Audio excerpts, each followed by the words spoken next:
Welcome to the Disability and podcast, bringing together thoughtful discussion and debate. This month, we've a slightly longer podcast than usual. Choreographer and artistic director of Cathy Waller Company, Cathy Waller, chats with writer, artist and activist Jess Thom about her recent experience of claiming access to work. Cathy Waller Company works in partnership with Disability Arts Online to deliver Decode, which is a vital service helping disabled creatives to navigate the access to work application process. This podcast contains strong language and references of a sexual nature from the outset.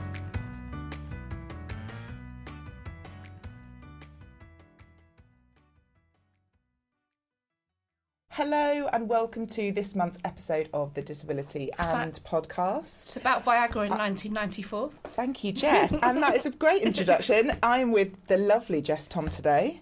And I'm Cathy Waller, and we're going to be chatting about access to work. So firstly, let me introduce you to Jess and Tourette's Harrow. So founded in 2010, Tourette's Harrow is a disabled-led, multi-award winning arts organisation. Their mission is to create a more inclusive and socially just society through their cultural practice. They help identify and remove barriers that exclude disabled people wherever they occur. Leading website in the UK for goat sex. Since taking their debut show backstage in Biscuitland to the Edinburgh Fringe in 2014, they've gained extensive global touring experience. Co-founder Jess Thom, who's with me today, who has Tourette's, is a powerful and persuasive campaigner for greater inclusion. I've got a donkey in my anus. Tourette's Harrow make thought-provoking, joyful work that inspires change within the arts sector and beyond, offering dynamic research, training and consultancy to complement their creative output. Jess is a writer, artist and activist. Jess Thom co-founded Tourette's Harrow in 2010 as a creative response to her experience of living with Tourette's syndrome. Jess campaigns for disability rights and social justice and is on a mission to change the world one tick at a time. A multi-award-winning BAFTA-nominated performer, Jess has toured the world with sell-out stage shows, stand-up comedy, keynote speeches and public appearances. Tourette's Harrow is a proudly disabled-led organisation with an established reputation for creativity and making change across sectors. Jess frequently contributes to academic papers, interviews and podcasts to remove barriers to push for greater equality. So, what is access to work?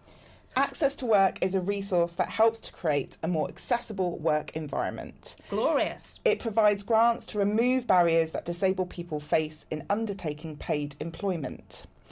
Access to work provides support beyond a reasonable adjustment, and currently it provides things like travel support and equipment, and a range of support workers like communication support and BSL interpreters. Stephen Tim's fiddling in the Lido, though. So Jess. Yes. Hi. Hi. Welcome to a beehive. Thank you so much. In North London? We're not in North London. We're not in a beehive. We are not. We're in Mount View in Peckham. Peckham, motherfuckers. Which is lovely. So I have a first question for you. Yeah. And that is, how has access to work supported you over the years? So maybe not thinking about now, but in the past years, how has it supported you? Biscuit. So, I have used access to work since 2010, so 15 years. Biscuit and I was introduced to access to work by other disabled people. Biscuit, at a point when I'd moved jobs, my tics were changing and having a bigger impact on my life, all aspects of my life, including my work. Biscuit and I was running children's projects in South London. I had access to work support for a little bit, and then my tics really increased and my support requirements increased. And at that point, I wasn't sure that working was still an option for me, and certainly working in the job that I loved. Biscuit, access to work rescued me from my own preconceptions, and very quickly, within weeks, had increased the package of support, had organised equipment, and access to work was key, really, for challenging my own assumptions about what was still possible for me and demonstrating how, with the right support, I was able to still do a job I loved and make a really positive contribution. And from that point on, access to work has been absolutely key to everything I've done within my career, whether that is the work I do with young people or with starting Tourette's Hero, Biscuit, fuck, to touring, going to Sydney, whether that's Sydney Opera House or Scarborough. The access to work has facilitated my career with practical support. I need support all the time, so I have someone with me all the time because my tics can suddenly intensify. I have a lot of oppositional tics, which is involuntary movements or actions that involve doing the opposite of what I would want to do in any situation. That can be quite dangerous. So skilled support is important. It's essential for facilitating every part of my life. Biscuit. But access to work has been key to helping me not only keep working, but for my career to develop, for me to be able to move jobs and roles, for me to be able to progress, and for me to take up opportunities that I could never have dreamed were possible. The principle of access to work is absolutely glorious, and when I've been travelling internationally, it's often the thing the other disabled people in other parts of the world want to talk to me about because it is so progressive. And it's key because it is bespoke to both your job role, Biscuit, and to your individual impairment and requirements. And that can, when that's working well, that can follow you through different parts of your job and life. That's interesting because I was doing some work in Europe recently and talking with different artists around access and inclusion within the arts sector. And yes, the UK seems to be very much leading in the access support that we can currently get for people across sector, whether you're in the arts or whether you're in tech or finance or social care, whatever it might be. What have the challenges been before this year, which we'll talk about in a bit, with access to work? Like, in terms of that system running since, you said 15 years you've had access to work? What are some of the challenges that you've seen in that time? Historically, the biggest criticism, Biscuit, of access to work used to be that not enough disabled people knew about it. Yeah. I had been struggling in my workplaces for a long time before another disabled person recognised that and said, access to work exists and you should apply for it. And I couldn't quite believe it when I first sort of found out about it and what that made possible. So at that point, from when I first started using it, I had a named case manager who knew me. I didn't have to repeat myself over and over again. Biscuit, during the previous Conservative governments, 14 years of austerity, while access to work was superficially left alone for large chunks of that, several things did happen that did change its effectiveness. So the first thing I really remember noticing, they kept talking about it as a discretionary grant in a way that they hadn't previously, which definitely made it feel more precarious and more about you should be grateful for this. And there was those played into the sort of charity model ideas. So that was the first thing I remember noticing.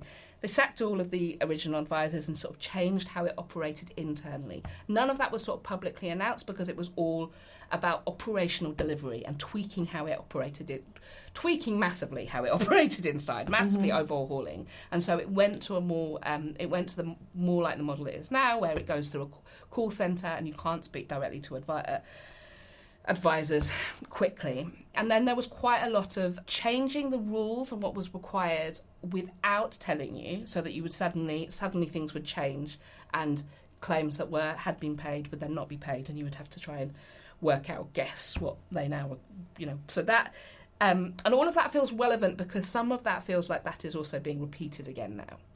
And then the big public change that happened in 2015 that directly impacted my support was that the Conservative government introduced a cap on access to work. So it was capped at the amount an individual could get per year was capped at 1.5 times the average national salary. Biscuit, it's worth mentioning that that is still lower than sort of MPs' expenses. Yes. At the time or anything like that, and obviously that isn't money that disabled people can use for their own benefit. It sort of pays for support, and often that is about employing people. So it is about the sort of wider workforce, which I think is often missed. The cap on access to work particularly impacted people with higher support requirements or people with types of really skilled support that is likely to be more expensive. So, for example, BSL users were really impacted by that because that is a really skilled translation role, or it's particularly if you need support that relates to a very, like scientific language, or if you, like me, have quite complex requirements and need someone with you all the time, but also have quite a role that is quite demanding and requires lots of sort of international travel. So from 2015 I was capped, and what that meant was that my support, rather than being on a 3-year award, was renewed annually, and that has, up until now, that has been, my awards had been renewed fairly consistently. That was always stressful. It was always about repeating the same information over and over again. It always felt like a waste of time and always felt stressful. But I didn't feel anxious about whether that was going to continue until this year. Yeah. Yes. Fact.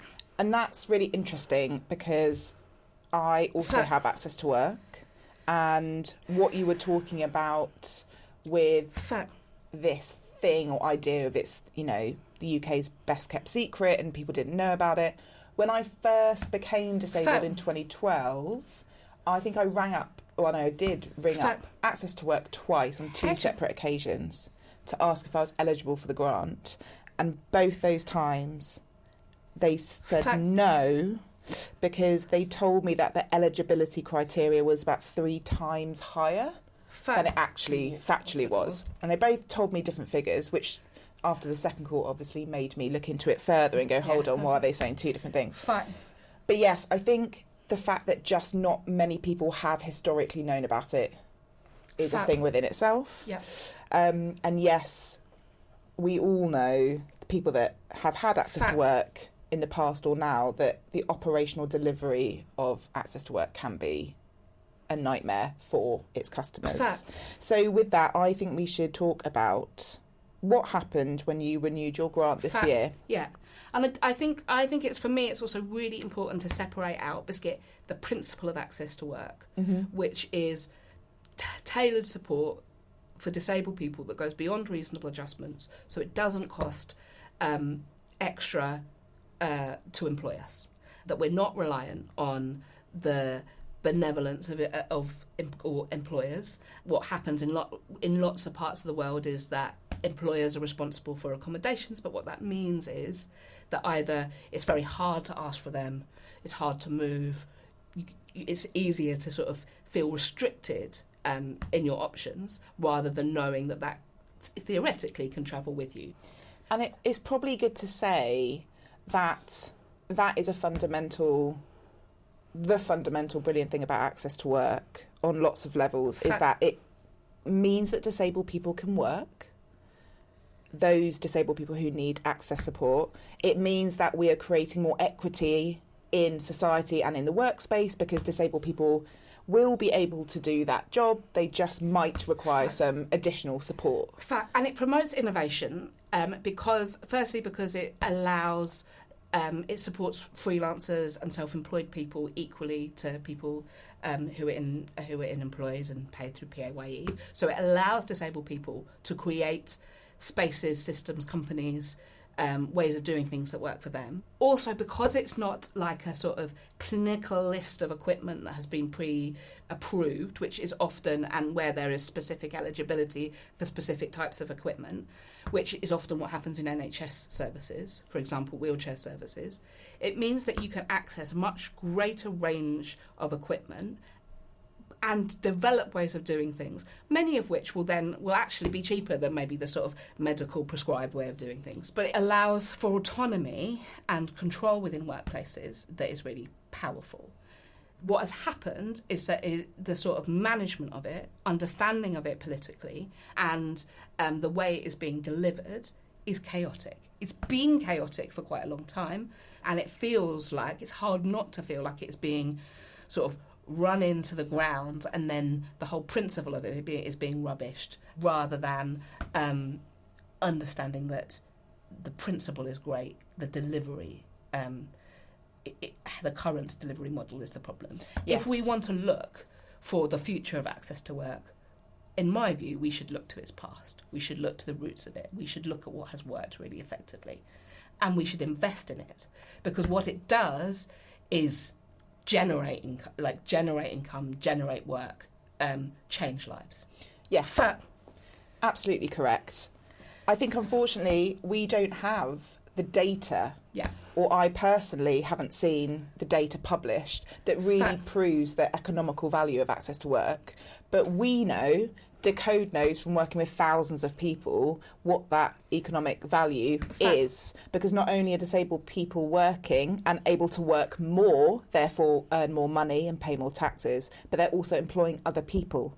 And like Tourette's Hero, you are a company, you employ teams of people which would not exist if you weren't here working accessibly the way you can. Yeah. The thing about the data that's interesting, or feel like that I'm curious about, is it feels like that data doesn't exist, not because it couldn't exist, but because of a lack of will to find it. Because I think the data on access to work would show that when it's working well, it is a very effective way of supporting disabled people to live fulfilling autonomous lives and do a really broad range of jobs.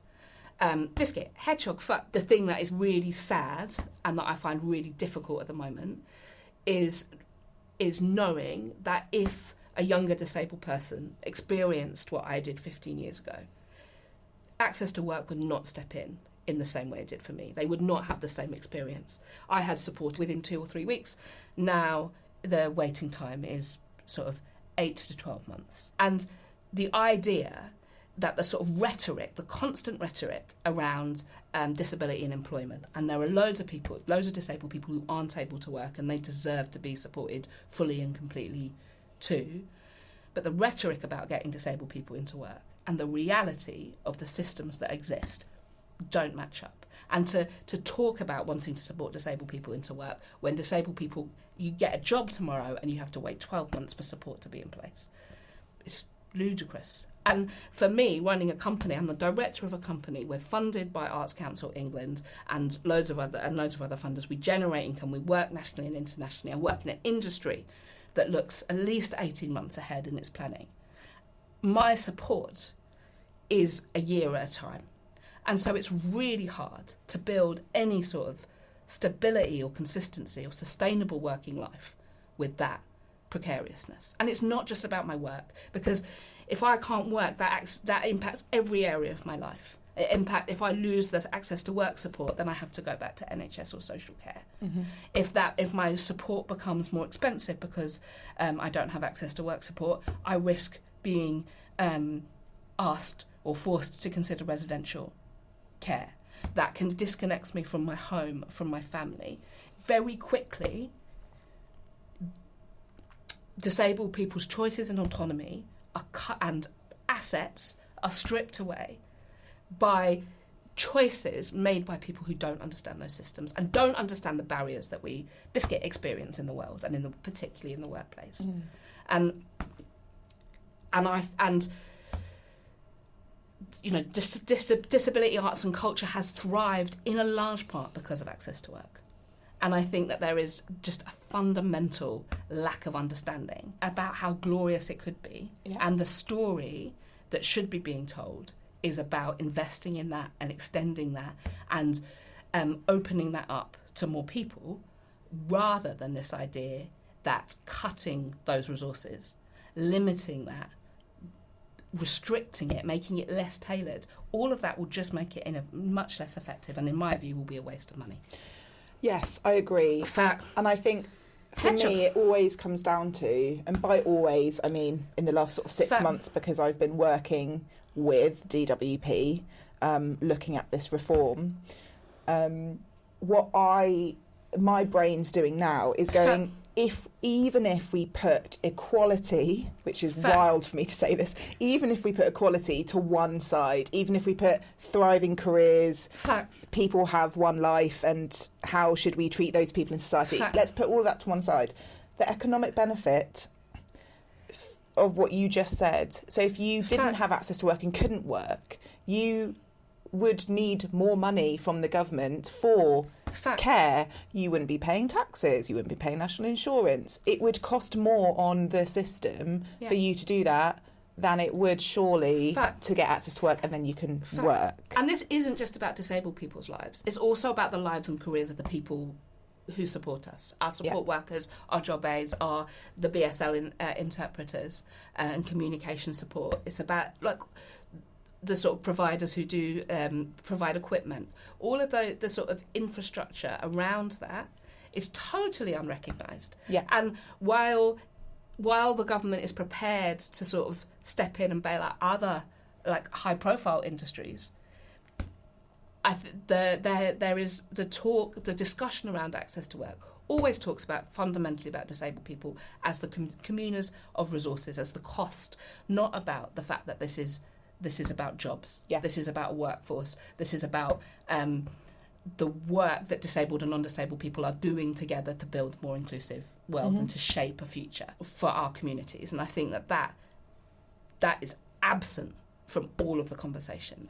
To talk about what happened for me this year with my renewal was that I went through the normal renewal process. I had applied, I put in for the renewal process because I had been told it has to go through a full application each time. I had put in that sort of 10 or 11 months before because I knew about the wait times. Given that my support is only a year, the idea that I almost immediately felt like I had to put in for the next year. Let's pause there because I worry about this because you don't have to... You don't have to do it. I know that now. Yes. Okay, so great. So let's pick that back up. So if you wouldn't mind repeating that. Yeah. Because it's a good example of how did you not... Like, you should have known. Like, they should be communicating. Well, they told me repeatedly that if I... So my support, I'm on a capped award. And the thing about a capped award is that it's only a year, but also it's almost an acknowledgement that they're not going to meet all of your access costs. Yeah. And so when that was introduced, the idea was that it would work a bit like personal budgets, that you would have more autonomy about how that was used. You could prioritise the types of support that were the most important. In reality, that doesn't work because there's no system for managing capped awards. If I want to do an in-year change, so at some point last year, mid-award, my wheelchair wheels broke. I was told that I couldn't do a change of circumstances for it, or that a change of circumstances was going to take the same amount of time as a full application. And I didn't need any more money. I just needed someone to say it was okay to use a bit of the money from the taxi budget to cover the new wheelchair wheels. There's no point in me having taxis if I can't get to the cab because my wheelchair is... not working, doesn't have any wheels on it. It's a fairly fundamental thing. I had to wait 10 months for them to agree that change. And your award's only for a year? My award is only for a year. Sure. And this has been a part of an increasing pattern. So those lengths of time have been getting longer and longer over the last sort of 4 or 5 years. And their approach seems to be, rather than like trying to deal with issues as they come up quickly, everybody needs to get in the queue. Even if what you're actually asking for is something that would take 5 seconds for someone to logically be like, oh, yeah, that's fine. Yeah. I had been told that for renewals that I needed to be a full new application, and therefore I had to be in the queue. That isn't correct. I now know that that's not correct, but I had been told that and had been doing that for several years. Nobody at any point had told me that there was a renewal email that you could contact, that there was a separate process for renewals. And I had that conversation countless times with Access to Work and with the complaints team. So nobody had told me that, and there were multiple opportunities to draw that to our attention. Yes, because the normal renewal route at the moment, and it has been for quite some time now, is that you either call Access to Work to tell them you want to renew and they start that process, or you initiate it online because there's a short form you fill out and a case manager gets back to you. Yeah. And you can do that up to 12 weeks before the end of your grant. And at the moment, in October 2025, it's quite a quick process. Case managers are getting back to people very quickly. But obviously that's absolutely not the information you had. No. So you obviously put your renewal request in 11 months before. And then we had to chase it up through the complaints team, which it's also worth acknowledging that the complaint email has this week, October 2025, or in the last 2 weeks, has been stopped. Yeah. That had increasingly become the only way that I could move anything forward with Access to Work, was making complaints. Yeah. Because the sort of answers that you would get at every other point was just a block, and they were wrong, and the information is always inconsistent. Yes, and it's inconsistent because the people who you speak to in the call centre don't fundamentally don't have a detailed understanding of access to work and aren't or not a rooted understanding of it in the way that I had experienced historically. I do agree with that because of the fact that, you know, I speak to multiple people all the time and it's an array of information. I also think there must just be something happening with the operational delivery team where the dissemination of information is so trickled down. That must be one of the reasons why so many different people have different things to say, like fundamental big things to say about access to work, which are just incorrect or different from the next person you might call. Yeah. So you put in your renewal request. Yeah. You finally got a case manager to talk about your renewal. Yeah. We only got a case manager because we'd complained. Okay. And so even to get a case manager in time before it, you know, in the last weeks before it was due to expire, we had to go through a complaints process. But yeah, I got a case manager allocated and we started that renewal process. We provided all of the information in the same way. Biscuit, fundamentally, nothing about my support was changing. We weren't really asking for any significant changes. The only slight change was a sort of slight annual increase in pay for my support worker in line with inflation. Mm-hmm. Other than that, everything was the same, and it has been pretty much the same as it has been for 15 years. I was asked to do a support worker record of tasks form, which I've done before, which I have been doing since I think around 2017. I've done them periodically. I have job aid support as well as support worker support, and I learned about the difference between job aid and support workers through being involved with the Biscuit Disability Arts online access to work guide in 2019. Yeah, something like that. Yeah. Up until that point, didn't know about job aids. And that's wild that no one has explained that to you since you've had a grant. So I think it might be good to explain very quickly what the difference between those two things are. Yeah. So the language has changed over the years, but at the moment, the wording in the policy, access to work policy, is a job aid or a job aid enabler. Now, a job aid is someone that replaces you for a small amount of time. Yeah. Because the barriers to you doing that job task within your role are too high and someone needs to do it. That is capped at 20% of your working hours.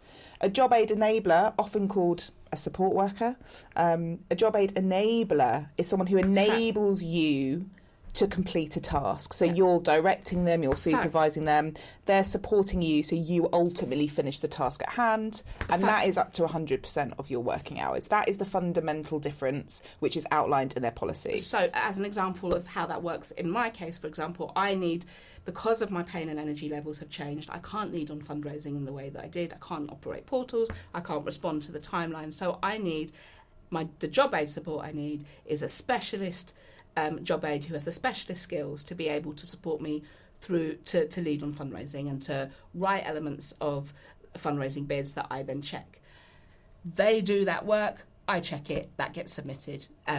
Whereas my support worker, I dictate emails to them because I can't physically control my arms because of involuntary movements, and so they're like, but all the content is coming from me. I'm doing the work and they're just doing the typing. Yes, that's a really good example of this too. Yeah. So you fill in this support worker record of tasks, which essentially is just a document that outlines exactly what your support workers will be doing for you, and then what happens?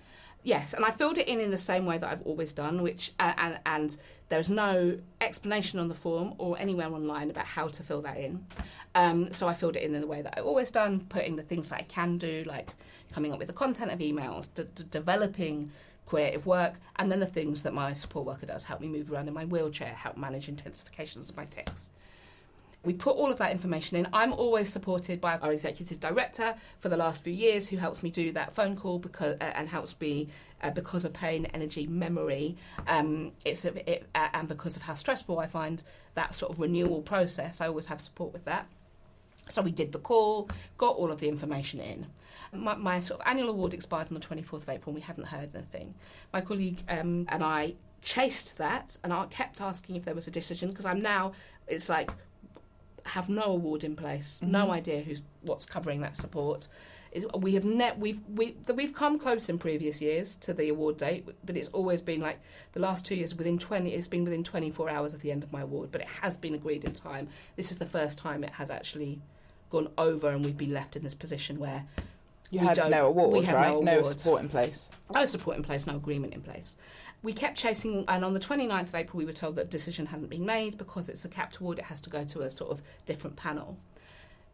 I started to get anxious because I saw leaked changes about things that were changing in access to work. Operational delivery changes was the term that I saw in those leaks. And that alarms me because I remembered what had happened in 2012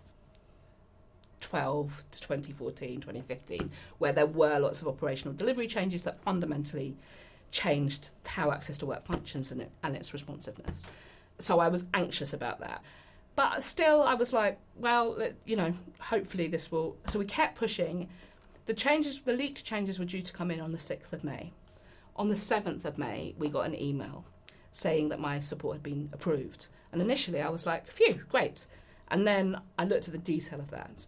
And because they didn't spell it out, there was no acknowledgement of the cut that represented. But it was a 61% cut in awards. Big elements of what I'd asked for were completely ignored. It wasn't like other sort of government schemes where they give you a sort of detailed breakdown of why certain things, it had just been ignored. And my first response, my initial feeling was like, this is just too hard. I was like, I give up. I absolutely give up. I felt devastated and I sobbed. And I sobbed because I knew that this was going to represent a battle and a fight, and that all of the sort of plans and hope that had been put into that year was fundamentally probably about to unravel.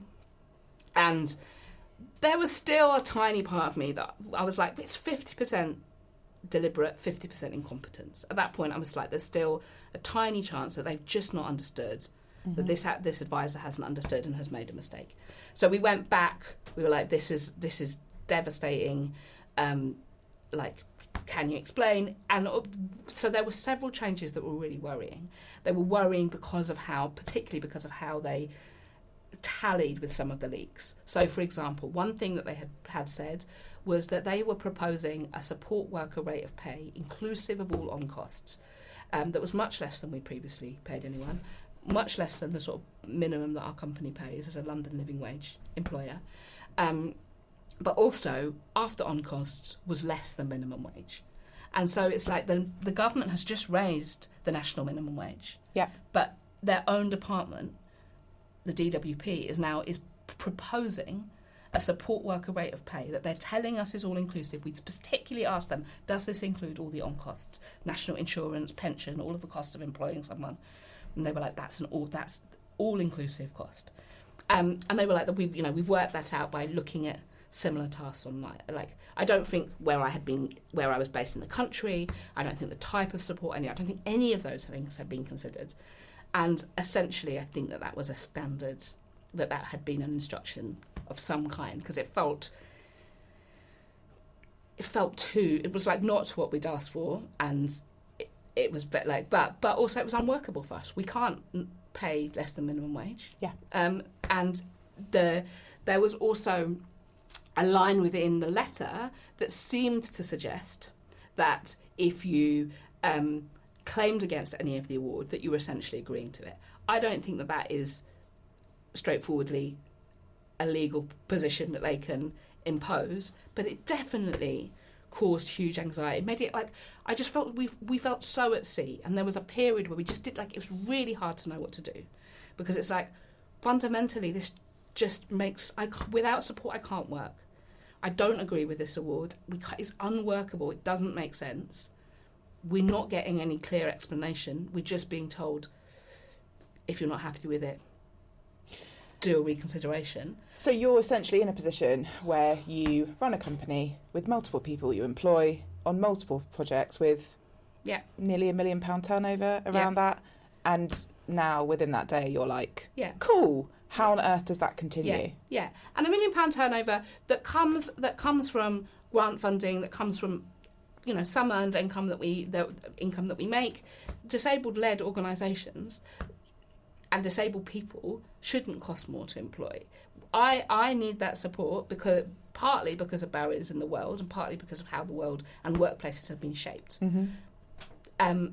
And if you want inclusive environments, we need to address the systemic barriers that disabled people experience. But also, Tourette's Hero have put, I know, but I also assume, but I know, have put in multiple reasonable adjustments, which is a legal requirement. And I think that especially, not all arts organisations, but certainly a lot of arts organisations are more likely to be putting in better reasonable adjustments or reasonable adjustments beyond a reasonable adjustments because of the sector we are. Yes, there's obviously huge issues, but if we compare it with other sectors... We do it well. Better. Yeah. Well, we do it better, I would say. So Tourette's Hero has obviously put in all these reasonable adjustments, which would be maybe argue in a court of law are beyond reasonable adjustments. They are beyond reasonable adjustments. We're a politicised disabled-led organisation. We care about changing ways of doing and being and working so that they're more fundamentally barrier free, and so loads of the adjustments that are made for me go way beyond what you would expect to be considered a reasonable adjustment. So your renewal, so after the initial horror of that, we know, because you've spoken publicly about it, in getting your access to work back.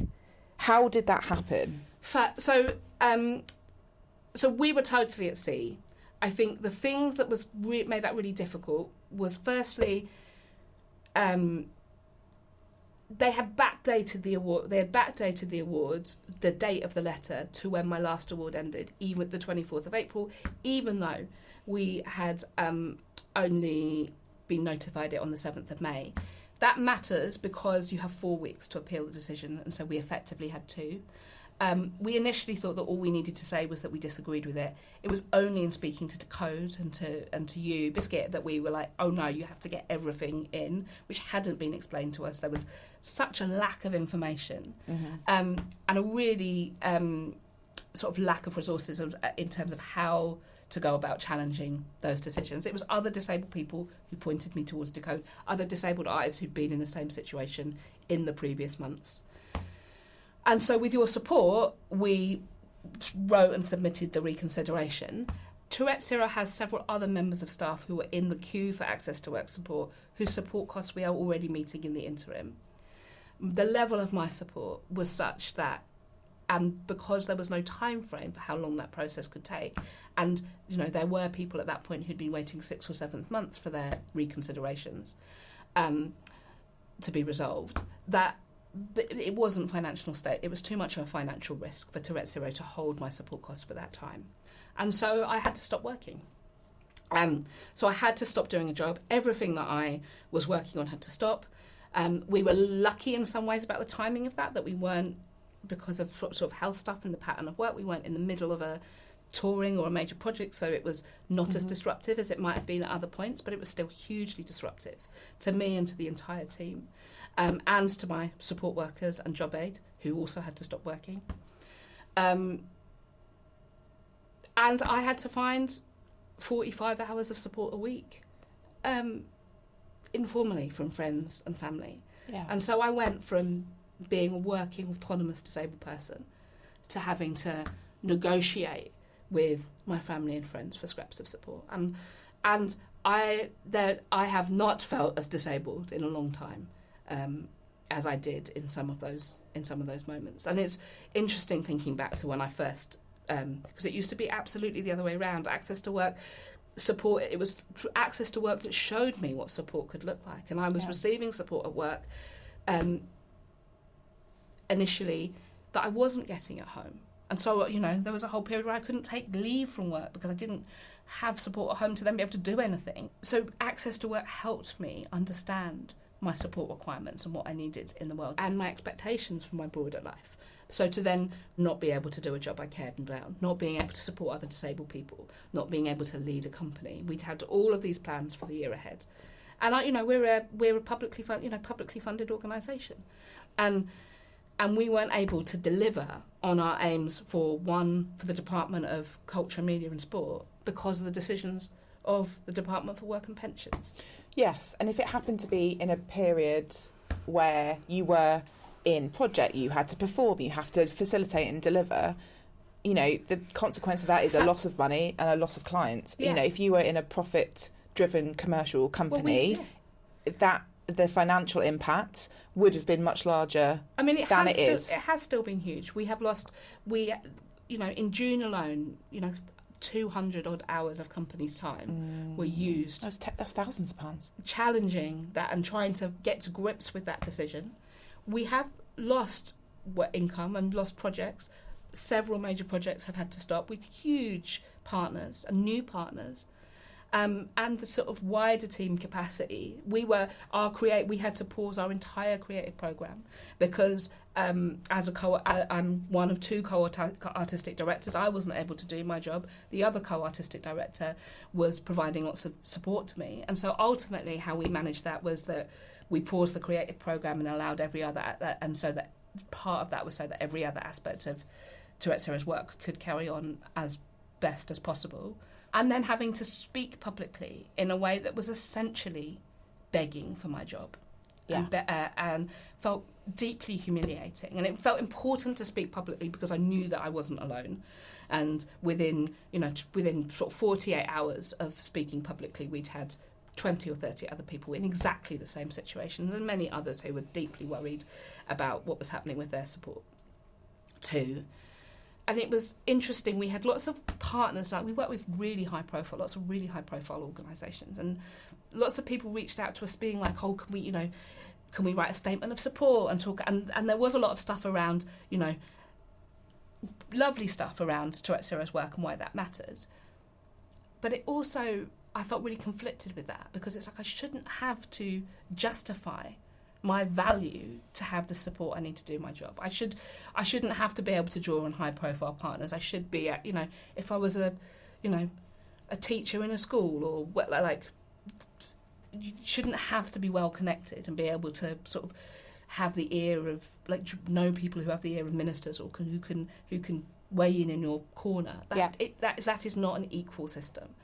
Yes, and that is. I think that's really important because what we've seen in Decode is that if you are high profile in your job or you have a public presence and you have access to go to the press because that will be a juicy enough story essentially for the press to pick up.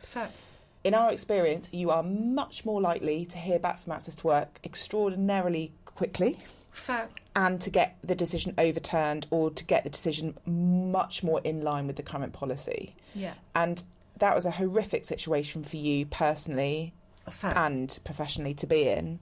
And it begs the question, what is everyone else doing in that position? Because we work with hundreds of people who have been in exactly the same position as you, who have had their grants reduced and slashed. And I think the really important thing to say about this is there is no public policy or information about the reductions. No. And secondly, I am really not seeing across the board mitigations for those decisions. I'm seeing bartering on hours, on support worker hours, which is done instantly with no thought. So you say, I need 20 hours, they go, have 8, have 7, have 9. The mitigations we're seeing when they are written down do not make sense. I could show it to anyone and go, could you just give me a little summary of what you think that means? And there just isn't it there. The occasional answer will make sense, but we're just not seeing mitigations that make sense and are just not to the policy. Yeah, it was absolutely, like, I knew the policy, and I'd been receiving support for 15 years. Nothing about my job had changed. Nothing about my impairment had changed. Something had to have changed about Access to Work. That could have been the only thing. Once we'd ruled out this isn't incompetence. This isn't just a bad set of decisions. This is a systematic slashing of support, targeted slashing of support that is totally not in line with policy and totally not explained, and where there is a denial that that's happening. It's like disabled people over and over again are having these experiences, it felt really gaslighty. It felt like the policy hasn't changed. It must have changed because I know what the policy is, and this isn't in line with it. I know what the rates of pay can be, and this isn't in line with it. I know the types of sport, this isn't in line with it. You've just ignored certain requests. None of it made sense, and I think it's also worth acknowledging, Biscuit, that was happening at the same time as the government was making loads of other policy changes, trying to make a load of other policy changes that related to other areas of disability support, so particularly personal independence payment, the cut to the health related cost element of universal credit, cuts to SEND education. And so all of those things were happening simultaneously, which did make it really hard for I think the press stories around it were quite confused because it was all happening at the same time, and it's hard not to feel that it was strategic, and it was hard not to experience that as an attack on disabled people and disability culture. Why I think at that time it felt really important to me to speak about access to work specifically was because what was happening with me and access to work also gave rise to the lie about what was happening with PIP. Because personal independence payments, which meets the extra cost of being a disabled person, let's get in an often non-accessible world, the sort of living costs outside of your working life, they were proposing huge slashes to that, huge changes in eligibility criteria, and they were saying that was all going to be fine because disabled people will be supported into work.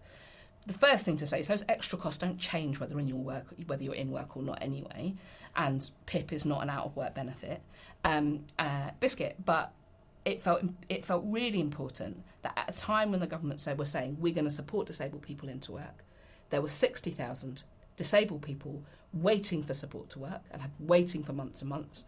And those, when they were getting to the front of the access to work queue and having assessments, their support was being slashed over and over again. And so if you can't support disabled people who are already working, you can't begin to think about how you change that and address the barriers for people who aren't yet in that position.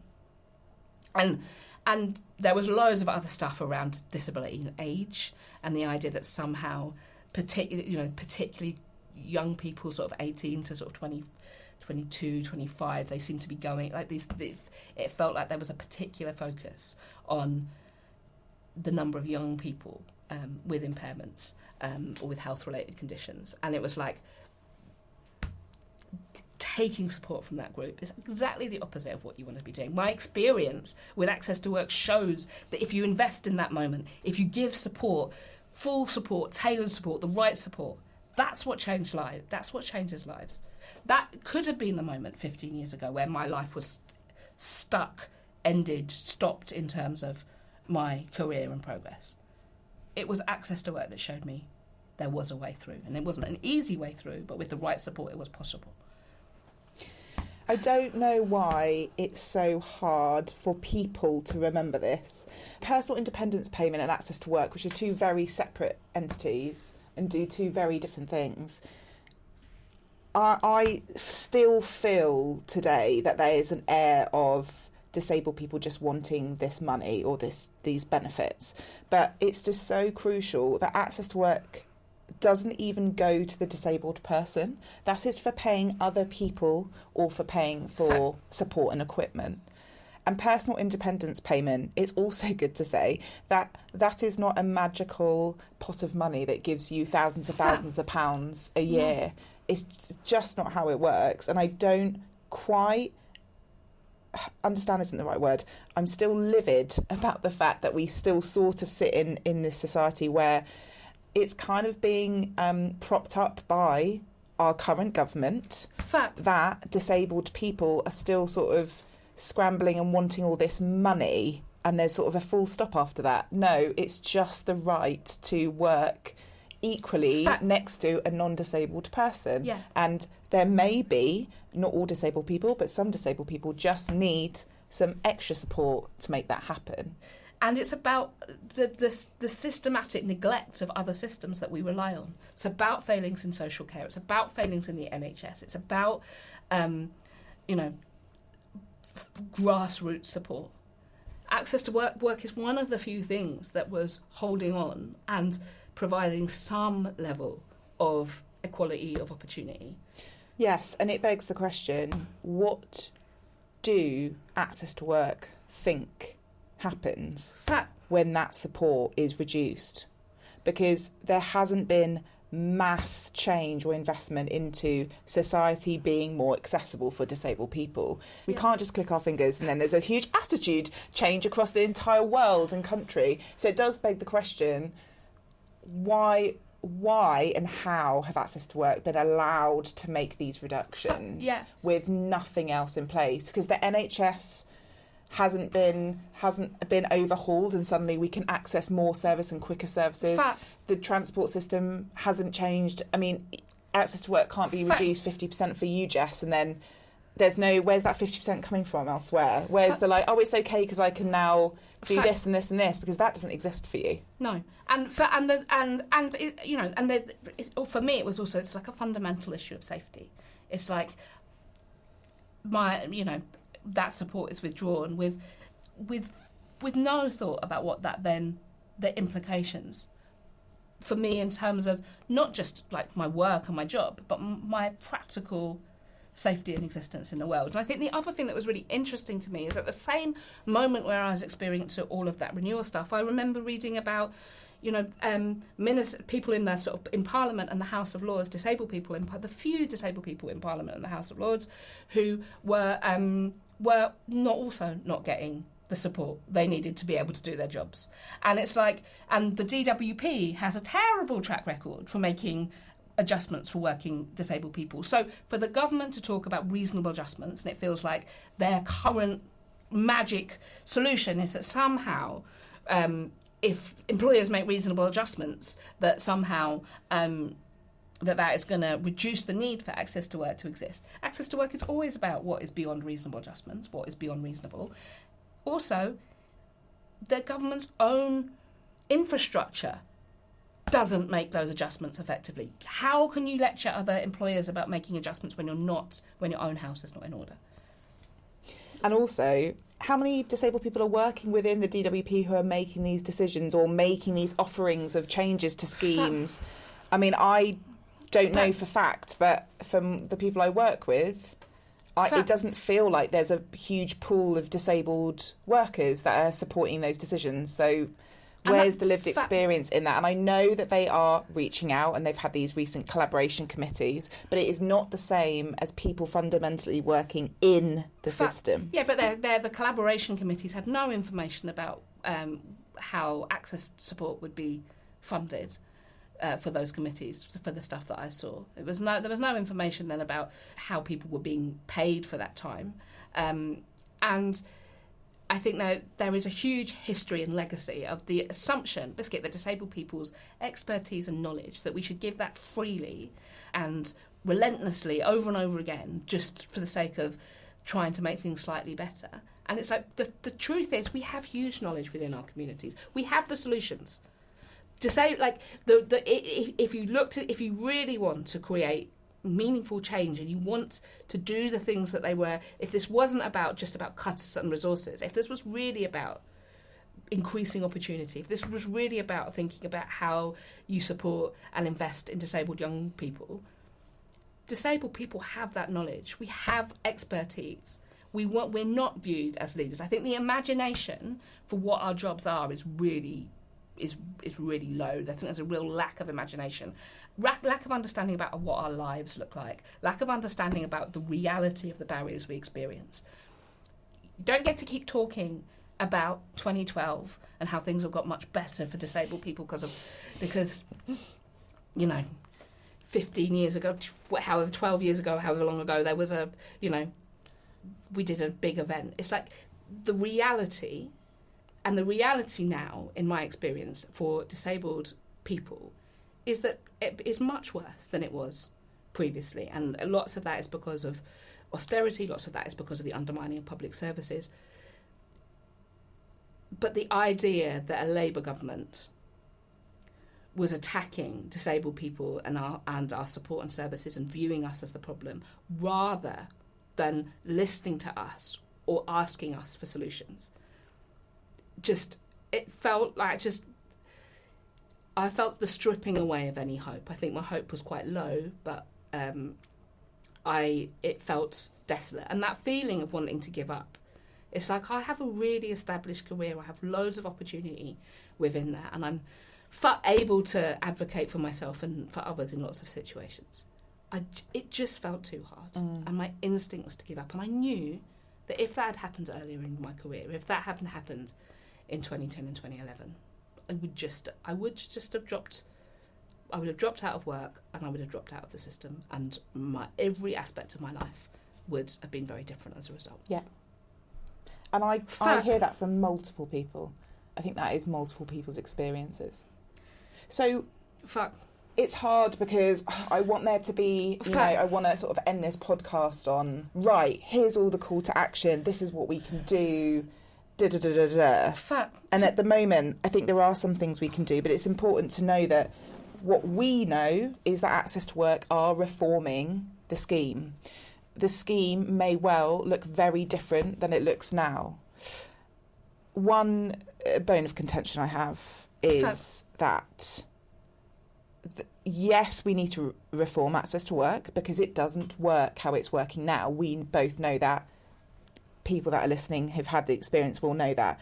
What I'm worried about is that reform doesn't come from a place from everything we've spoken about today. No. And that reform is actually not going to benefit disabled people, because obviously we also forget that without supporting disabled people, society doesn't have that experience and is worse for it, because we know that. And the direction of travel, from my reading of what I've seen from the government, is that it's going in a less tailored, less bespoke way. That there was a wild proposition to fund job coaches and interpreters, but not fund support workers, which just it feels ripe for discrimination cases, because why would you fund communication support but not mobility support? All of that, it all comes from this idea that disabled people we are perceived as a problem, and Access to Work is perceived as a problem, rather than understanding that those problems have been created by previous decisions, by lack of investment, by not utilising fundamentally, for support to work well, it needs to be responsive to what people require, both their circumstances, their job role, where they are within their career and their lives, and their impairments. And it should be celebrated. Access to Work should be such an amazing achievement. The thing is, it is glorious, and I can't overstate the difference it's made in my life. And that's really why speaking out about it and fighting for it is something we have to do. It's important to be it doesn't work at the moment, but it doesn't work at the moment because it has been made not to work, and because it is chaotically managed and not disabled led and disability affirming. There is the culture of hostility and suspicion that has existed in lots of areas of government. It's rife within Access to Work, and the thing that I would say is that there's, as well as talking about the problems of Access to Work, it feels important to me to talk about the successes and the difference it's made. We have to protect and hold on to the things that do work, and while how it is run needs to change, reforming it in ways that make it about contractual. It's increasingly become about sort of contracts and contracted support, and it's increasingly about it needs to be responsive to disabled people's requirements and not to the agendas of politicians. Yes, and it needs to continue to support self-employed disabled people, freelance disabled people, and working disabled people at every stage of their working lives. What advice, Cathy, would you have for someone navigating Access to Work now? I think the main thing to say is, yes, it can be really difficult, and it's not you. Fair. You are not the problem in that. At the moment, it's just an incredibly difficult system. Yes, some people are going through Access to Work processes and getting exactly what they want, and it's been a kind, empathetic process. Fair. We are just seeing that actually that is the lesser experience at the moment. But What can you do now? So we have a guide to access to work for the arts and culture sector. That is a free guide and it sits on Disability Arts Online's website. There are videos with you, Jessin. Yay! There are audio guides, there's easy reads. Please have a look at that. And there's also now an update page where we update you with the things that are happening now, like the leaks, like the complaints email stopping, lots of things like that. So please do have a look at that. I think my main advice, especially if you're renewing your grant, because I know that that is a super anxious time, what can you do? I think some crucial things you can do is please look at the rates of pay on the Access to Work staff guide, which is their policy. We've also got it as a resource in our guide. The reason I'm saying to check those rates of pay is because that was a legitimate change by Access to Work in October 2023, I do believe. Have a look at what your rates of pay are for your support workers and have a look at their rates, just so you're prepared that they could be shifted. Yes, there is a policy line in the Access to Work guide that says if that doesn't work for you, for a mitigating reason, you can give quotes, but it's better to know that those pay rates might change. The second thing I would say is just being really clear for yourself what category your support workers are in. That's so important. So we talked earlier about the differences between job aid and job aid enabling support. It's important because if you aren't clear, then Access to Work, in my experience, will try for the majority to funnel that into job aid because it is a capped support. That is our experience across the board, unfortunately. So it's capped at 20%. Because it's capped, that certain aspect, certain element of support worker called a job aid is capped at 20%. I just think the clearer you can be about your support and how that fits in, the better. So please do have a look at the guide or go back in this podcast to hear what we were saying about it. I'm a strong believer, and also I've been told multiple times by Access to Work with people higher up in the operational delivery team, that you should always make a complaint if something has gone wrong. However, the complaint email has been stopped. You now have to call them up to complain or write a letter, which I implore people to do. Please try and do that. I know that those two methods are not going to be the most accessible things for everyone. Please do complain if you can, because it's the only way to let them know when things are going wrong. And where are we, if you're writing by post, where are you writing to? You are writing to Access to Work service team, I do believe. We will have that address on our guide, and perhaps we'll also put it in with some copy on this podcast as well, so people can know. And just be really clear in that letter that it is a complaint. Capital letters, put that in bold, just so it's really, really easy for them to understand. And make sure you tell them what you want from that complaint, like what are the actions you want them to do, how can they make a resolution. And do they have a written complaints policy that people can access? I'm going to say no. I think there isn't a nuanced understanding or a publicised document that really shows what that process is. However, it's a public service. You make a complaint, you need an answer. That answer used to come to you within 48 hours. It's now, it could take 20 weeks, 25 weeks. But they do need to get back to you. If your complaint has not been resolved, if you've made a reconsideration, which is essentially an appeal to get your grant decision changed, you can take a complaint further to ICE, which is the Independent Case Examiner. You can do that through the government website, and that is to hold government departments to account, and it's an independent person examining why the resolution hasn't been what you want and investigating what happened in the complaint. That won't change the decision of your grant, crucially. They say that. They don't get involved in that. What they do get involved in is in the operational delivery. It's in, was their delivery of the service to you appropriate and in line with their policy? You can do that. It obviously does take a long time to do it, but that is the thing that you can do. You can write to your MP and tell them what's happened. Also, to be really realistic with people, it's start to have a little think about what a reduction in your grant looks like for you. And that is a really horrific thing. I hoped when we started Decode, those words would never come out of my mouth, but I think we're at a stage now where we do need to prepare ourselves for less access. For some people, that's going to mean loss of jobs and loss of income. And for the rest of the people, that's going to just mean struggle again, and more struggle, because access to work is brilliant. I doubt it takes away all struggle from disabled people, even with a capped grant, because society is still the way society is. It's so hard to feel isolated, worried, stressed, anxious about it. I feel like that about my own grant. I worry for all the people we work with.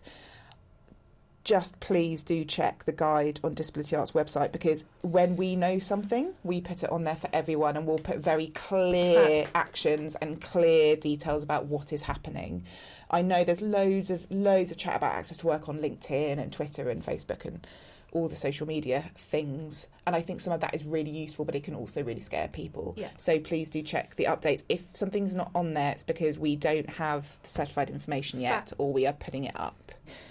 I think also with renewing your access to work or talking to access to work about anything, I've always said this for years, but it's really come a time now where we need to get things in writing, because I'm seeing more and more often that a case manager on the phone or the call centre will tell you some really important information and it will just not be correct. So please ask for written evidence, whether that's just an email confirming the conversation, so that at least you have something in writing if that goes wrong. Because that does happen. And do you need to ask for that as a reasonable adjustment, or if you are just asked for that in writing, should they provide that? I think it can be and should be both of those things. Yeah. I wouldn't expect a case manager to not know the inconsistency with information. I think it is appropriate for a government department to give you something in writing over email if you've discussed something on the phone. And if someone is being asked to fill in a support worker record of tasks form, do you have any advice for someone in that position? Because it feels like they are being used as, fundamental evidence to cut or grant support. Yeah, it's really difficult, because access to work customers, disabled people, shouldn't have to know the ins and outs of language within a grant system in order to be eligible or get what they need. Unfortunately, there are certain things that access to work do pick up on in the support worker record of tasks. However, it's completely dependent on the case manager of what they'll pick up.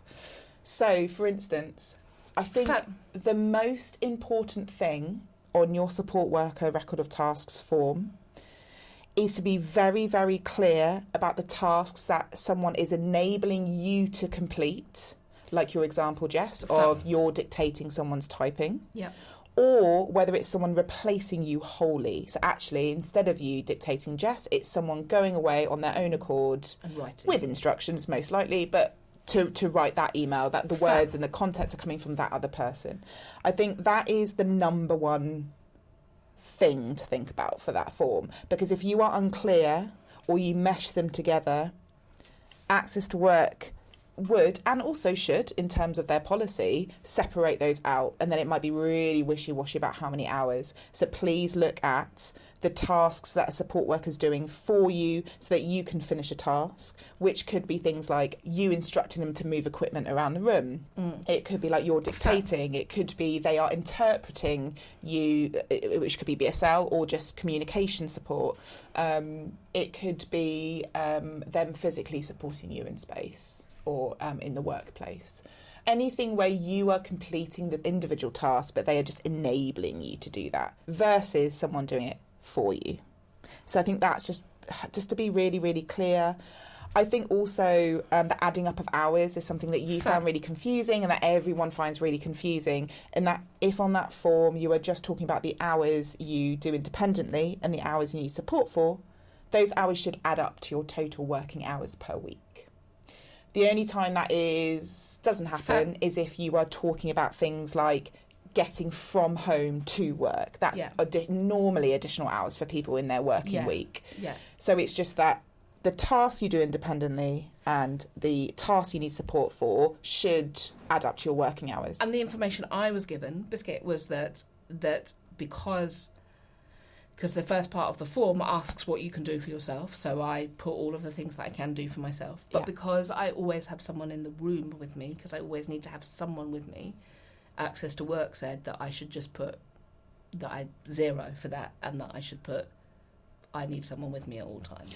Yes, and the answer to that is they're not wrong, but also another case manager would have said you're right. Yeah. Because unfortunately that form particularly isn't clear. Yeah. And I've been in multiple situations where we have to say, actually the questions you ask in this form won't give you the actual situation here, because that form doesn't work for everyone. My advice now, if I was going into that form, even though I've completed that form numerous times before, is that I would ask my case manager who's reviewing that, how do you want me to fill in this form? Great advice. Because I think get it in writing. Yes, get it in writing. And also, if you get given that form, which lots of people are, without any information, it's just fill this in. Yes. And they have no information. I have looked for it. There's no information on their website. There's certainly no accessible information, no easy read guide to how to do it. No, exactly. I would ask your case manager questions. Don't feel you need to fill that in without understanding how to fill it in.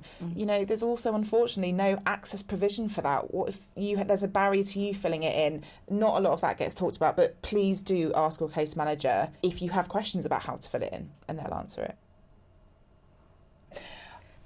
If you could speak to Stephen Timms, who's the Minister for Disabled People, who has recently, in the last couple of weeks, thanks to John Pring at Disability News Service, recently said that he actually did know about the leaks, which have now been buried by the government. What would you say to Stephen Timms if you could ask him a question? If I could ask him a question, I would ask him why he is not utilising the knowledge of disabled people effectively, why they have such little faith in our expertise that they don't let us form the solutions ourselves. And if you could say anything to Stephen Timms or send him a message, what would it be? Tell me how many jobs are at risk before you make any decision. Tell me what this workforce is worth. That wouldn't be the question that I would necessarily want to ask for me, but I think that is a question that speaks to people invested in capitalist systems. I would generally say, even if something isn't working, you have to understand why it's not working before you start faffing with it. They are faffing with it and changing it based, in my view, on assumptions and right-wing talking points, rather than what is really in the best interest of individuals, communities, and our country. Access to work could be world-leading. Yeah, absolutely. Why? I would want Stephen Timms. Why are we not shouting about and making it a really world-leading system that we can be proud of? And let's get some more data. Let's start doing some more studies. Let's really understand the value of access to work, because we know it anecdotally, we know it from other people and other organisations that are collecting the data, like Decode, like the Access to Work Collective, like lots of other disabled-led charities. Where's the data? Show us why. You need to know why it's so good and why we should celebrate it, and it should be something that the UK is really proud of. I guess, from my experience, and from your experience, people that are listening to this might feel empowered and have the energy to do something. What can they do? Is the question that we're always asked. I mean, writing, I will say that there has never been a time when so many people have written to their MPs around access to work, and that has been heard and felt in government. So if it's something you feel passionate about, please write to your MP about what is happening, what you know is happening, and to help protect it going forward, because we know these reform decisions are being made at the moment. The other thing I would do is, if you are an artist or you work in an organisation or in a funding body, is to really encourage the cultural sector to explore funding models around this. I would be lying if I didn't think there would be some sort of fundamental cut to access to work, the overall budget going forwards. I think we really need to look into other cultural partnership approaches to funding access for artists and for staff members in arts organisations. So I just think we need to be having these conversations internally with friends, with family, with staff members, with our bosses, with the people we line manage, with other artists. We need to be talking about the fact that access to work currently is not working, and what happens if that is underfunded going forward, and if people just can't access the support going forward, because it is going to fundamentally change the way in which not only the arts and culture sector works, but all working people and companies and the whole structure of work within the UK. I believe we will just see less disabled people being employed, less disabled people being able to maintain jobs, and also less disabled people being able to grow in their careers. And I also think there's a real risk that what will happen is that impairments that require less systemic change, it will be less about creating new ways of working, innovating and doing and being in disabled-led ways. And it will more be about tokenistic disabled people who can fit into existing structures.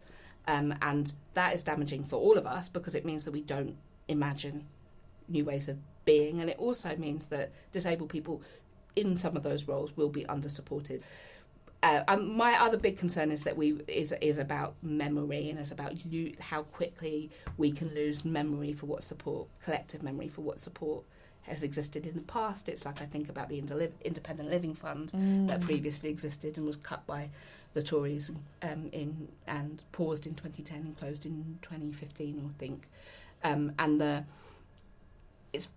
That is like it almost like it barely registers now as nobody remembers it, and I'm worried that something similar will happen to access to work. One of the things that helped me not give up, and I think it takes so much energy to fight and battle and to navigate these systems, and sometimes it's like that can feel like, oh God, like, is it worth it? Or particularly, I had no choice in a way, because I can't work at all without support. But I know that there might be other disabled people who'll be like, well, they've given me something, so I'm just going to hold on to this. Or disabled people who need support and aren't applying for it because they know it's a nightmare.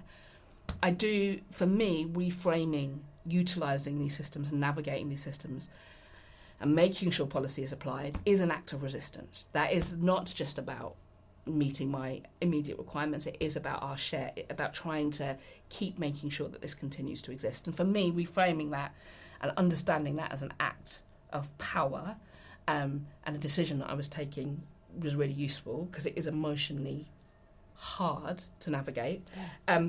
If you are navigating that system, keep records. Record when you've had communication. Record when you put in applications. We've had an experience recently with a colleague who's been waiting for sort of 10 months and had put in 2 applications and access to work, and now saying they have no record of any of their applications and they need to start again. So it's like, keep records of everything, keep records of communication, and utilise the expertise of other disabled people. We're really lucky in the arts sector to have support like Decode. It's noticeable that actually in lots of other areas that there isn't similar support for people outside of the creative sector. But there are sort of peer support platforms on social media, on Facebook and things like that, groups that are really useful sources of information, solidarity and advice. And always be thoughtful about how, because the advice people get is very different, the other thing I would say is, if it doesn't make sense, question it. Be ready to question, be ready to challenge, be ready to ask why. The number of times we were told, this is how it is, or that you can't have this, and then when we asked why, magically, that was suddenly possible. Great. Thank you, Jess. Thank you, Thanks Cathy. so much. I feel like we could talk about this all day, but we won't, because people will fall asleep or get very angry. Yeah. Both of which are fine. Yeah, I really hope we can. I really hope we get to a position where we can stop talking about the challenges of it and start again talking about the difference that it makes in our lives. And I genuinely hope that Access to Work continues to support us all to work more inclusively. Sausage! Lovely. Thanks, Jess. Stephen Timms has a verruca.